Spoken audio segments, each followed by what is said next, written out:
João capítulo 1, versículo 41 diz assim: Este, André, achou primeiro a seu irmão Simão e disse-lhe: Achamos o Messias, que traduzido é o Cristo.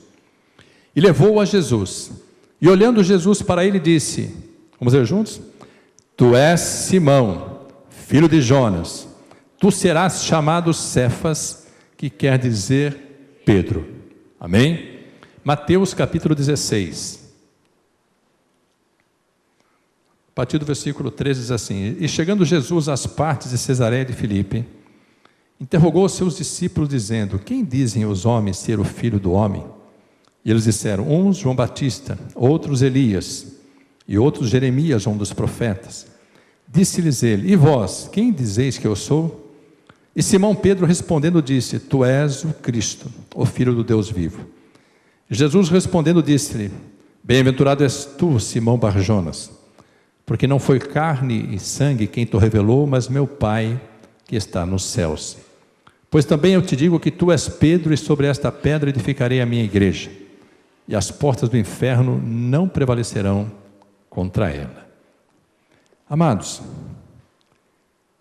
nesse percurso de 3 anos e alguns meses, Simão, às vezes se revelava como Simão, e às vezes como Pedro. Ele estava começando essa caminhada, que depois seria completada com gloriosa vitória. E esse tempo, mas era um tempo em que o velho Simão estava começando a ser transformado no novo Pedro. Ele não estava frequentando uma igreja, ele estava caminhando com o Senhor da igreja. Ele estava caminhando com o Filho do Deus vivo. Ele estava caminhando com o Verbo que se fez carne. E por que, voltando a Lucas, capítulo 22, por que Jesus diz para ele assim: Simão, Simão, eis que Satanás vos pediu para vos andar como trigo. Mas eu roguei por ti, para que a tua fé não desfaleça. E tu, quando te converteres, confirma os teus irmãos ou fortalece os teus irmãos. Eu fui buscar o significado desse último versículo aqui nesta Bíblia. Mas esta Bíblia aqui é a primeira companheira de travessia. Essa é a Almeida, né, contemporânea, é a Bíblia Thompson. Essa Bíblia aqui, ela ficou marcada com o cheiro do deserto. É nessa Bíblia que eu meditava 8, 10, 12 horas por dia. Foi aqui, através dela, que eu comecei a dar os primeiros passos. Eu já era crente há alguns meses, quando eu recebi esta Bíblia de presente. Eu a recebi no dia 30 de novembro de 1995. Já faziam aí 6 meses que eu estava na presença do Senhor. E a dedicatória diz assim: ao meu irmão em Cristo, Albiero, que esta Bíblia, a palavra viva do Senhor, seja para você como para o salmista, lâmpada para os meus pés é a tua palavra e luz para o meu caminho. Salmo 119, 105. Que por toda a tua vida o Senhor te abençoe e te guarde. Que o Senhor faça resplandecer sempre sobre ti o seu rosto e te dê a paz. Do seu irmão em Cristo, Roberto de Francisco, 30 de novembro de 1995. Amados, quando eu meditava nesta palavra, nesta Bíblia especificamente, se você depois tiver curiosidade de saber como que é estudar a palavra de Deus, você pode folhear esta Bíblia depois do culto, se você quiser. E eu vou te explicar depois por que existem grifos, por que existem destaques, por que existem 2 grifos, por que existem algumas anotações, porque a Bíblia é feita para ser rabiscada, destacada, não apenas lida, ela tem que ser anotada. Essa aqui foi a primeira Bíblia de estudo. Depois dessa, Tantas outras Bíblias vieram, mas essa aqui, ela tem aí o cheiro do deserto. Se você tiver curiosidade de saber como que é o cheiro do deserto, você pode cheirá-la. Você entendeu o que é deserto. Mas quando eu meditava na palavra, lendo lá essa Bíblia, mas assim, eu tive o privilégio da parte de Deus de poder estudar a palavra de Deus num tempo que não existia WhatsApp, que quase não existia o celular, não existia Facebook, não existia YouTube, não existia Twitter, não existia Instagram. Bom, vocês não têm noção que maravilha era. A geração de conectados talvez não entenda isso.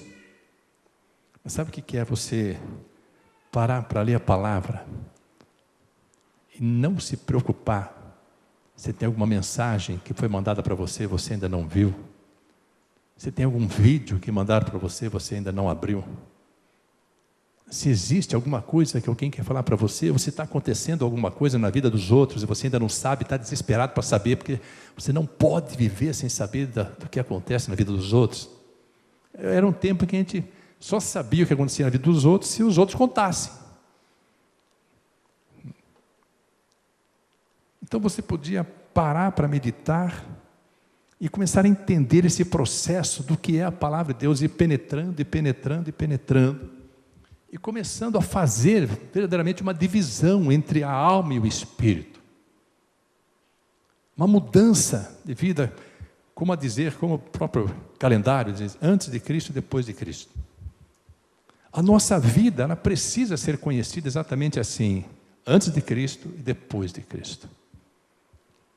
A maioria de nós ainda não viveu, não sabe o que é essa experiência de dizer assim, eu era assim antes, agora eu sou assim. A minha vida foi transformada. Evidentemente, amados, meditar na palavra é uma maravilha, você tem o conhecimento. Praticar a palavra é completamente diferente. O conhecimento nos fortalece, o conhecimento da palavra nos liberta, mas é a prática que nos transforma. Então, para entender o que Jesus estava dizendo aqui para Pedro, você tem que entender o processo. Abra a Bíblia, em Gálatas capítulo 3.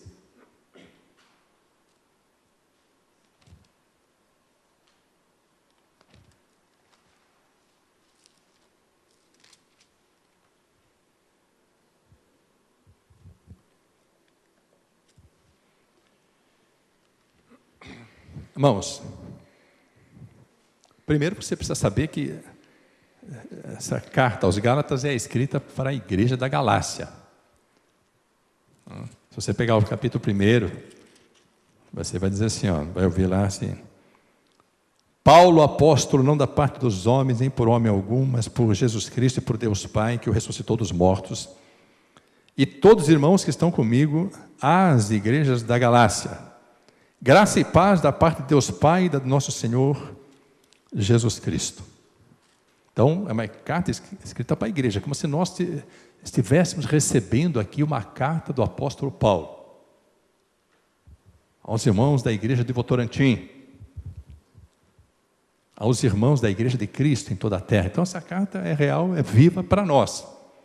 Capítulo 3 diz assim, olha como que Paulo tratava os irmãos. Ó insensatos Gálatas, quem vos fascinou para não obedecerdes à verdade? A vós, perante os olhos de quem Jesus Cristo foi já representado como crucificado? Versículo 3. Sois vós tão insensatos que, tendo começado pelo Espírito, acabeis agora pela carne? Irmãos, imagine nós recebendo uma carta dessa de um servo de Deus como Paulo. É para colocar a cabeça na terra, assim, fazer igual avestruz, né? Nossa, eu não quero ler isso. Não é possível que ele esteja escrevendo isso para mim. Às vezes nós achamos, amados, que basta ter um encontro com Cristo, Basta confessar o Senhor Jesus como Senhor e Salvador, que as coisas já estão resolvidas. Então, quando nós pegamos uma carta dessa, de uma forma tão reveladora, versículo 3, sois vós tão insensatos que, tendo começado pelo Espírito, Gálatas, os irmãos da Galácia, os Gálatas, viveram uma experiência tão extraordinária, com tanto mover do Espírito, eles foram impactados pela presença do Espírito Santo, receberam dons, mas foram assim, visitados plenamente, poderosamente. A igreja começou a crescer e dali a pouco, sabe o que acontecia? Eles já não tinham mais aquela euforia, aquela alegria, aquele entusiasmo, aquele compromisso. Foram se distanciando, e não tem jeito, começou a se distanciar, ainda que você tenha começado pelo Espírito, com todos os dons, você vai acabar pela carne. Então Paulo passava uma luta tão grande com eles, que lá no capítulo 4,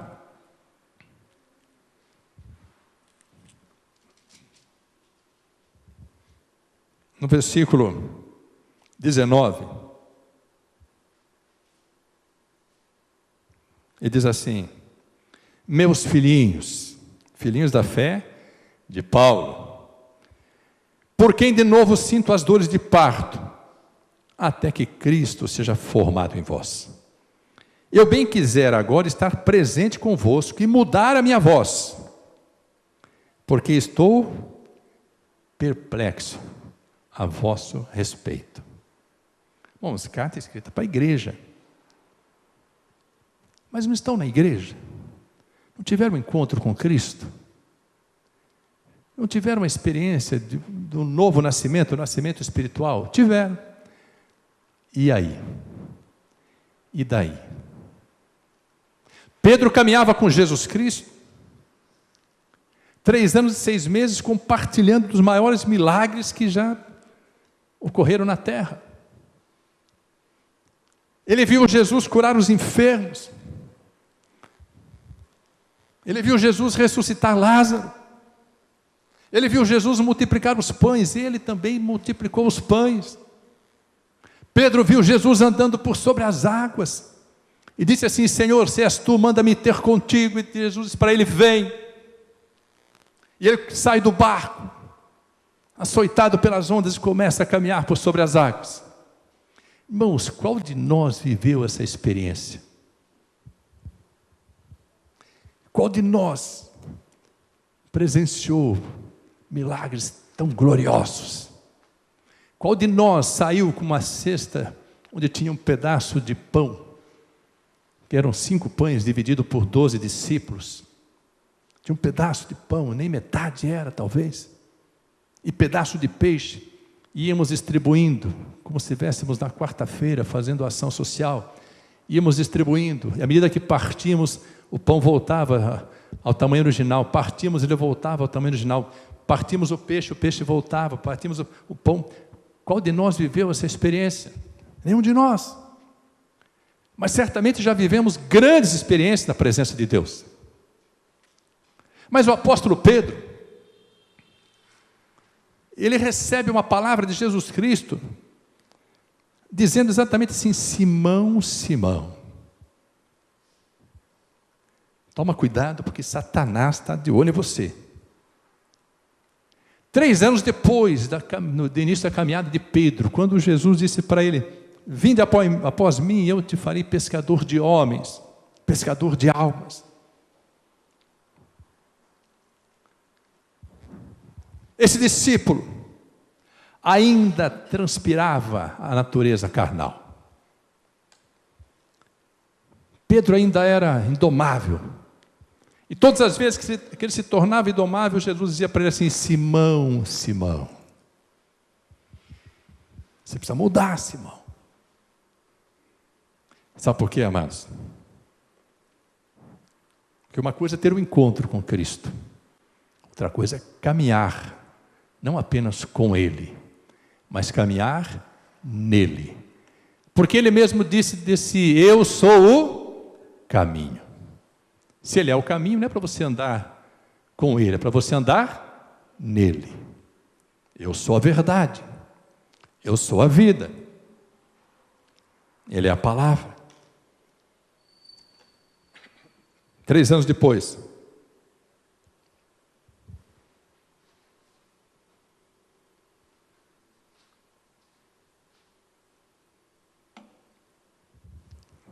aquele que seria uma das colunas da igreja, nessa passagem Jesus fala assim para ele: Simão, quando você se converter, está falando com o discípulo Pedro, quando você se converter, fortalece os teus irmãos. E Pedro achou que era convertido, Pedro achou que matava no peito, rolava a bola ali, saía tocando, fazendo gol. Falou: Senhor, eu estou preparado para ir contigo até a morte e até a prisão. E Jesus falou para ele: digo-te, Pedro, que não cantará hoje o galo antes que 3 vezes negues que me conheces. Os irmãos conhecem a história. Amados, muitos vivem a experiência do novo nascimento, glória a Deus por ela, mas não crescem. Nasceu da água e do Espírito, da palavra e do Espírito Santo, mas permanece menino, permanece criança. A palavra continua sendo leite. Não sabe ainda o que é dizer assim: ó, quão doces são as tuas palavras ao meu paladar, mais doces do que o mel à minha boca. Bom, e o menino, não dá para saber o que ele vai fazer 2 minutos depois, porque é menino. O adulto, você espera que ele tenha uma postura, né, mais planejada, uma postura de maturidade. O menino não, faz festa. O menino espiritual, como era Pedro, tem dia que é Simão, tem dia que é Pedro. Tem dia que é Simão, tem dia que é Pedro. Ter um encontro com Jesus é maravilhoso, mas caminhar sem desgrudar dele, ter tempo para ele, ouvi-lo. Os 2 discípulos que caminharam depois da ressurreição com Jesus no caminho de Emaús não sabiam que estavam com Jesus. E Jesus ressuscitou, mas com as marcas nas mãos, comeu pão com eles, só descobriram que era Jesus quando ele partiu o pão, porque daí eles se lembraram de que só ele partiu o pão daquele jeito.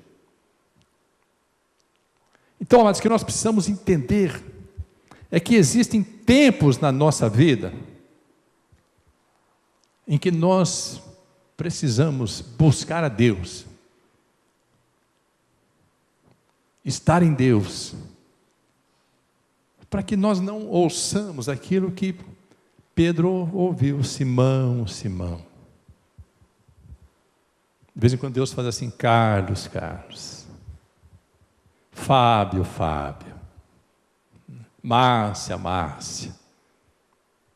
Satanás está pedindo para vos peneirar como trigo, mas eu roguei por vós para que a vossa fé não desfaleça. Você sabia que Jesus orou por nós? Naquele tempo, pedindo para que o Pai nos abençoasse. Ele orou por todos, ainda diz assim: Pai, eu peço que o Senhor os guarde, não os tire do mundo, mas os preserve do mal. Ele já sabia das lutas, das provas que nós íamos enfrentar. Então o que eu quero que você reflita hoje e compreenda é como que você vai vencer a batalha interior. Como que você vai caminhar por sobre as circunstâncias contrárias. Como que você vai estar na presença de Deus, sendo mais do que vencedor. Porque existem 7 circunstâncias que o inimigo prepara para nos destruir. O apóstolo Paulo fala dessas 7 circunstâncias, dizendo assim: quem é que vai nos derrotar? Quem é que vai nos separar do amor de Deus? A tribulação? Ou a angústia? ou a perseguição, ou a fome, ou a nudez, ou o perigo, ou a espada. Nós enfrentamos essas 7 situações constantemente, cada uma no seu tempo, às vezes vem 2 ou 3 ao mesmo tempo. E só seremos mais do que vencedores se Ele estiver em nós. Se nós estivermos na igreja, nós não temos garantia de que venceremos essa batalha. Então, amados, o tempo da caminhada, ele é importante? Sim. Mas ele não estabelece a vitória. Pedro bateu cabeça, capotou na curva algumas vezes depois disso aqui. Logo na sequência, ele negou Jesus 3 vezes. Mas o que me impressiona é essa transparência de Jesus, é assim: quando te converteres. Às vezes eu sei que a gente começa a ouvir assim, né? Deus falando assim: se converte, se converte. Você já está salvo, mas precisa se converter. E o escritor de Hebreus diz assim: Deus espera de nós coisas melhores, coisas que acompanham a salvação. A salvação é gloriosa, mas tem coisas muito melhores que Deus espera de nós e que muitas vezes nós não produzimos. E Jesus diz assim: não fostes vós que me escolheste, mas fui eu que vos escolhi, vos designei para que vades e deis fruto, e o vosso fruto permaneça, a fim de que, se o fruto permanecer, tudo quanto você pedir ao Pai, em meu nome, em nome de Jesus, Ele vai conceder. Então, às vezes nós pedimos e não recebemos, sabe por quê? Porque não temos fruto, nós não crescemos. No fundo, Jesus está olhando para nós dizendo assim: Simão, Simão, fortaleça-te, porque o inimigo está rodeando a tua vida. Então, amados, a palavra nos fortalece e liberta. O conhecimento dela, mas só a prática dela nos transforma. E eu queria falar rapidamente, vou começar pelo menos a falar de uma vida da qual Deus sempre se orgulhou, mas Deus a moeu, Deus a triturou. E essa vida nos traz exatamente, mas assim, uma alegoria muito sólida sobre como é a caminhada cristã. Falar de Jacó. Jacó, o pai das 12 tribos, semente bendita de Isaac, que por sua vez era uma semente bendita de Abraão. Jacó que caminhou como Pedro caminhou tantos anos e demorou para ser transformado. Mas Deus nunca disse assim: eu deixei de amar Jacó. E Deus sempre diz assim: eu sou o Deus de Abraão, o Deus de Isaac e o Deus de Jacó. Só que Jacó era uma pessoa que nem eu nem você queríamos ter na nossa família, porque o bicho era complicado. Jacó era complicado.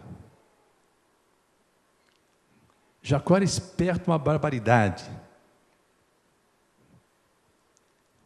Os brasileiros são fichinha perto de Jacó. Jacó era muito esperto, mas não a esperteza da inteligência, no sentido assim, né, da capacidade, da sagacidade, mas a esperteza de levar vantagem em qualquer situação. E ele teve uma aliada de peso, que era uma arquiteta das situações de engano, chamada Rebeca. E Rebeca era a mãe de Jacó. Irmãos, Rebeca era muito astuta. Com todas as porções benditas que ela tinha sobre a vida dela, ela era muito astuta. Se você ler a história de Jacó, você vai ver que Rebeca, irmãos, era melhor a gente não se colocar no caminho dela, porque ia ser atropelado. Gênesis, capítulo 28. Partiu, pois, Jacó de Berseba e foi-se a Harã. E chegou a um lugar onde passou a noite, porque já o sol era posto. E tomou uma das pedras daquele lugar e o pôs por sua cabeceira, e deitou-se naquele lugar. e sonhou. E eis era posta na terra uma escada cujo topo tocava nos céus. E eis que os anjos de Deus subiam e desciam por ela. Eis que o Senhor estava em cima dela e disse: Eu sou o Senhor, o Deus de Abraão, teu pai, e o Deus de Isaque. Esta terra em que estás deitado, te darei a ti e a tua semente. E a tua semente será como o pó da terra, e estender-se-á ao ocidente, ao oriente, ao norte e ao sul. E em ti e na tua semente serão benditas todas as famílias da terra. E eis que estou contigo e te guardarei por onde quer que fores, e te farei tornar a esta terra, porque te não deixarei até que te haja feito o que te tenho dito. Acordado, pois, Jacó do seu sono disse: Na verdade o Senhor está neste lugar, e eu não o sabia. E temeu e disse: Quão terrível é este lugar! Este não é outro lugar senão a casa de Deus, e esta é a porta dos céus. Amados, quem tem um sonho desse, uma visão dessa, se nós tivéssemos aqui na igreja um testemunho desse, nós diríamos assim: glória a Deus, Deus é tremendo, maravilhoso, que promessa bendita, que promessa gloriosa sobre a vida de Jacó. Veja que Deus ainda não disse assim: eu sou o Deus de Jacó, o teu Deus, sou o Deus de Abraão e o Deus de Isaque. Jacó ainda não estava na galeria, ia passar por uma grande travessia ainda. Quando Jacó teve este encontro com Deus, o primeiro encontro real que ele teve com Deus, ele estava fugindo da sua casa. Ele havia enganado seu pai com a ajuda da sua mãe. Eu não vou contar a história, porque vai demorar um pouco. A história é maravilhosa, mas assim, você entender como Deus operou na vida de Jacó. Mas tem uma característica: Esaú era peludo, e Jacó era lisinho, não tinha pelo nenhum. Então, quando Isaque pediu, Isaque já estava cego, ele pediu para Esaú: Esaú, vai para o campo, pega uma caça lá, traz aqui, prepara um guisado para mim. Aí Rebeca ouviu. Esaú pegou a arma, foi para o campo, Rebeca chamou Jacó, falou: Jacó, é a nossa vez, é a nossa hora agora. Seu pai pediu para preparar um guisado. Vai lá, pega 2 cabritos, mata, traz aqui, que eu vou fazer o guisado e vou entregar para o seu pai. Ele pediu para Esaú: mas nós vamos fazer de conta que você, Esaú, falou: mãe, não vai dar certo. Falou: vai, fica tranquilo, vai dar certo, pode deixar que conheça seu pai. Aí, falou: mas mãe, Esaú é peludo, meu braço é depilado. Ele falou: fica tranquilo, traz a pele do cabrito que eu enrolo no seu braço e no seu pescoço. Eu pego as vestes de gala de Esaú, porque tem o cheiro de Esaú, e quando seu pai tocar nas vestes, vai saber que são as vestes dele. E quando seu pai tocar no teu braço, no teu pescoço, vai pensar que é Esaú. Jacó estava sopa no mel, tranquilo. Aí, mãe, pode deixar, deixa comigo que esse negócio eu resolvo. Conclusão: enganaram Isaque. E Isaque dizia assim: gozado, a voz é de Jacó, mas o cheiro é de Esaú. A voz é de Jacó, mas a pele é do meu filho Esaú, meu primogênito. Aí Isaque abraça Jacó assim e sente o cheiro da roupa mesmo e fala assim: mas é Esaú, porque é o cheiro de Esaú. A roupa fica impregnado o cheiro muitas vezes. Naquele tempo devia ter essas máquinas potentes aí, né, que tiram qualquer cheiro de roupa aí. Ficava impregnado ali. Conclusão: Isaque foi e abençoa. Quando Esaú chega com a caça, prepara o guisado, nem sabia da história, chegou e falou: pai, preparei a caça, trouxe aqui. Falou: como preparou a caça? Já comi, pô. Já comi. Falou: não, pai, acabei de chegar, preparei o guisado. Eu já comi. Como assim? Então seu irmão me enganou e eu o abençoei. Esaú se enfurece, fala assim: eu vou matar Jacó. E a mãe fala assim: Jacó, vaza que o negócio ficou feio para o seu lado. Vai lá embora para a terra da minha família, procura meu irmão Labão, fica na casa deles e fica por lá até que a ira do seu irmão passe, e depois seu pai vai morrer. Você não vai ver mais seu pai, mas não tem problema. Você também não vai ver seu irmão. Vai embora para lá que eu seguro o seu irmão aqui. Olha o que é artimanha, que astúcia. Aí Jacó sai de casa fugitivo e tem esse encontro com Deus. Deus sabia quem era Jacó? Claro. Sabia o que estava no coração dele? Sim. Sabia que ele estava fugitivo? Sim. Sabia que havia uma sentença de morte contra ele? Sim.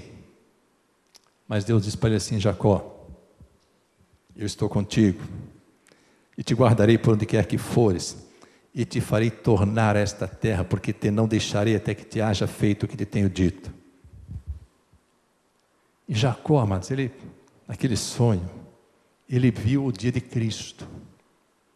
Quando ele vê a visão da escada que saía da terra e tocava o céu, e os anjos de Deus subiam e desciam por ela, ele disse: este lugar é terrível, este não é outro lugar senão a casa de Deus, e esta é a porta do céu. Ele não apenas viu o dia de Cristo, mas viu a igreja. Irmãos, com aquele coração peludo, ele não tinha pelo no braço, mas tinha no coração. Ele não tinha pelo no corpo, mas o coração era peludo. Maquiavélico, enganador, fraudulento. Mas os olhos do Senhor estavam postos sobre ele. Sabe o que quer dizer com isso? Que nós temos jeito.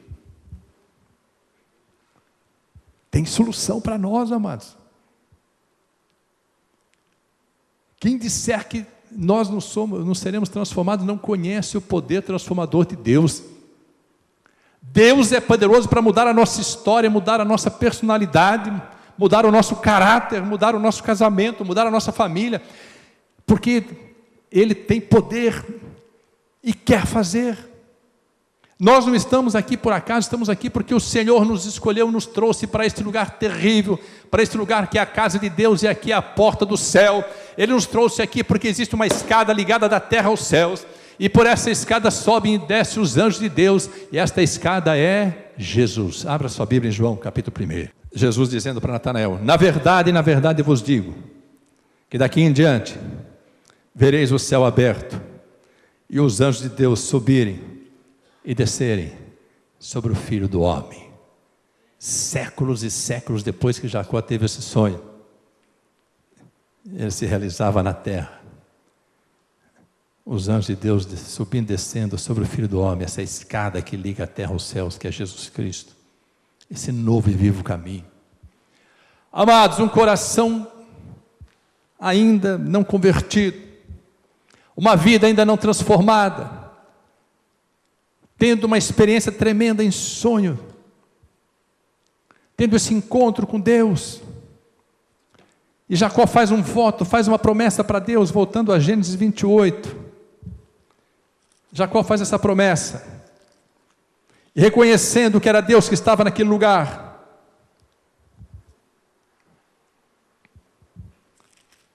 ele diz assim,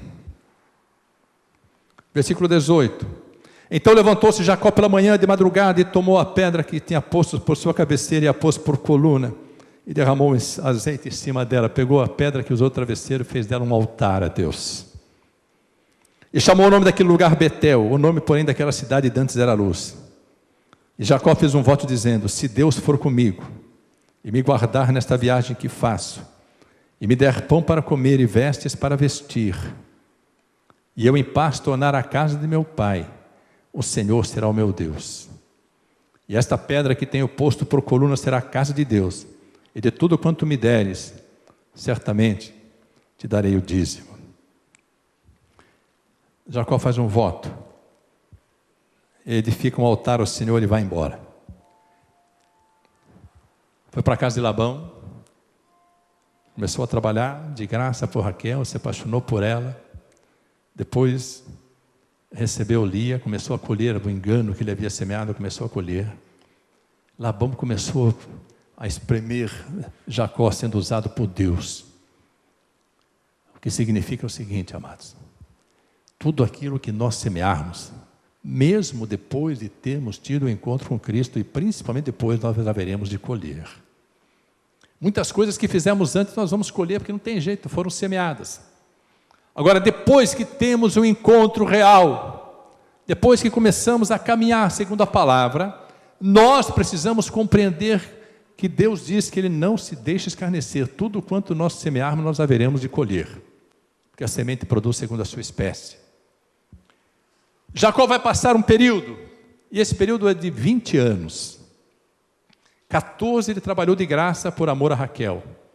Depois começou a trabalhar para Labão. Labão mudou o salário dele 10 vezes. Labão o tinha como escravo. E Deus abençoou a vida de Labão por amor a Jacó. E Jacó, quando olhava para Labão, eu creio que ele se via como em espelho. Ele não falava nada, porque da mesma forma como ele enganou Esaú, enganou seu pai, ele estava sendo enganado por Labão. E Deus não o poupou. Quando Deus disse para ele, volta para a terra, se reconcilia com teu irmão, ao invés de ele avisar Labão, ele foge. Pega as coisas dele, a família dele vai embora, leva o gado, tudo. Labão, 3 dias depois, quando sabe, fica desesperado e vai atrás de Jacó e quer matá-lo. Deus visita Labão em sonho e diz assim, Labão, não toque em Jacó, porque eu tenho um plano na vida dele. Não toque, porque você vai ser castigado. Se você tocar em Jacó, quem vai perecer é você. Labão o encontra, se reconciliam, libera Jacó, porque ele fala para Jacó, eu não vou te matar, porque Deus falou para não te matar, porque Ele tem um plano na tua vida. Sabe por que muitos ainda de nós continuamos nessa caminhada, e ainda que às vezes sejamos Simão, ainda que às vezes sejamos Pedro, ainda que às vezes sejamos Jacó, Deus continua nos abençoando, porque Ele tem um plano da nossa vida. Ele quer mudar a nossa história. 20 anos depois, em Gênesis 32, abra a palavra de Deus. E levantou-se aquela mesma noite, e tomou as suas 2 mulheres, e as suas 2 servas, e os seus 11 filhos, e passou o val de Jaboque. E tomou-os e fê-los passar o ribeiro, e fez passar tudo o que tinha. Jacó, porém, ficou só, e lutou com ele um varão até que a alva subia. E vendo que não prevalecia contra ele, tocou a juntura de sua coxa, e se deslocou a juntura da coxa de Jacó, lutando com ele. E disse, deixa-me ir, porque já a alva subiu. Porém ele disse, não te deixarei ir, se me não abençoares. E disse-lhe, qual é o teu nome? E ele disse, Jacó. Então disse, não se chamará mais o teu nome Jacó, mas Israel, pois como príncipe lutaste com Deus e com os homens, e prevaleceste. Naquela noite, Jacó estava lutando a maior batalha da sua vida. Sabe quem era esse anjo? Em figura, quem era esse anjo que estava lutando com Jacó? A sua velha natureza. Ele ia voltar para a sua casa, depois de 20 anos lá no seminário de Labão, sofrendo todas as consequências do seu engano, das suas fraudes, da sua natureza carnal. Ele tinha medo de morrer, porque Esaú o havia sentenciado, jurado de morte. Então ele tem essa luta, mas a grande luta que Jacó travou foi consigo mesmo. A sua velha natureza queria prevalecer, ele sabia disso, mas ele se agarrou naquela situação, nas mãos do Senhor, e disse, Senhor, não me abandones, não me abandones, me abençoe, me abençoe. E ali, Jacó é derrotado, numa derrota que todos precisamos ter. Sabe quem o derrotou naquela luta? Sabe quem tocou a juntura da sua coxa e o deixou manco para o resto da vida? Sabe quem pôs aquela marca na vida de Jacó? O Espírito Santo de Deus. Jacó nunca mais seria o mesmo. Não te chamarás mais Jacó, mas Israel será o teu nome. Ele foi derrotado pelo Espírito Santo de Deus. Sabe quem é o Espírito Santo de Deus? É aquela presença, aquela pessoa com a qual nós combatemos diariamente, que nós não queremos nos deixar vencer por Ele. Nós queremos vencê-lo, e o que é pior, nós conseguimos vencê-lo com a nossa força da natureza carnal. Nós fazemos exatamente como Simão fez com Jesus: eu estou pronto a ir contigo até a morte e a prisão, e 2 horas, 3 horas depois estava negando Jesus. Amados, nós convivemos diariamente com essa nossa velha natureza. Simão está dentro de nós querendo dominar, Jacó está dentro de nós querendo dominar. Mas existe uma porção de Pedro preparado para as nossas vidas, existe uma porção de Israel preparado para as nossas vidas. O que nos impede de vivermos essas porções é a forma como nós caminhamos. Nós tivemos um encontro, mas não estamos mais nele. Ou não temos o mesmo entusiasmo, a mesma alegria de estar nele. Nós não percebemos, amados, o quanto somos fortes, porque nós derrotamos o Espírito Santo de Deus, fazendo aquilo que a nossa natureza carnal deseja. Nós não compreendemos o quanto somos fortes, o quanto nós priorizamos as coisas que nós queremos, ao invés de priorizarmos as coisas que Deus quer que priorizemos. O quanto nós continuamos caminhando e decidindo segundo a nossa vontade e não segundo a vontade de Deus. Nós não ouvimos, mas o Senhor diz para nós diariamente: Simão, Simão, ou Jacó, Jacó. Deus quer que nós vivamos a porção de Pedro. Deus quer que nós vivamos a porção de Israel. Deus quer que nós sejamos vencidos pelo Espírito Santo de Deus. E sabe qual é a conclusão que nós devemos ter e saber?